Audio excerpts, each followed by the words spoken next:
પાટણમાં યોજાયેલા ક્ષત્રિય અસ્મિતા સંમેલનમાં મોટી સંખ્યામાં ક્ષત્રિય સમાજના લોકો હાજર રહ્યા।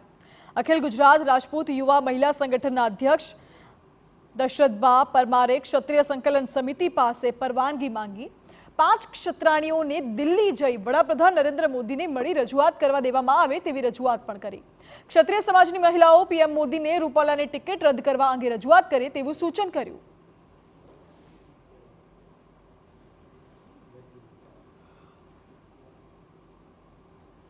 तो आ तरफ राजपूत संकलन समितिना सभ्य तृप्तिबा राओले पण पीएम मोदी और गृहप्रधान अमित शाह ने गुजरात तरफ मीट मांडवानी अपील करता कह્યું કે તમે देश ચોખ્ખો કરી રહ્યા છો પણ અહીંયા ગુજરાતમાં તમારું આંગણું ફરી ગંદુ થઈ ગયું છે।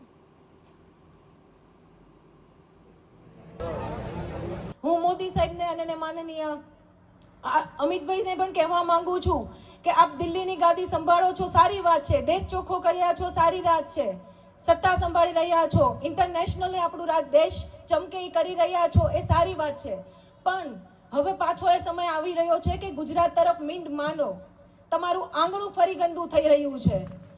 સત્તાની લાલચમાં અહીં દરેક નેતા નિમ્ન કક્ષાની ટિપ્પણી જ્ઞાતિ જાતિ પર જઈને ઊભો રહ્યો છે, એનું ભોગ તમારું ગુજરાત બની રહ્યું છે। तो आप नेता युवराज सिंह जाडेजाए पीएम मोदी ने तेमनी ज रीतथी जवाब आपवानो हुंकार कर्यो। भाजपनी प्रचार सभा बंध करावा जते क्षत्रिय समाजनी महिलाओने थाળી वेलण वगाड़ी सभा बंध करावा जवानी अपील करी हती।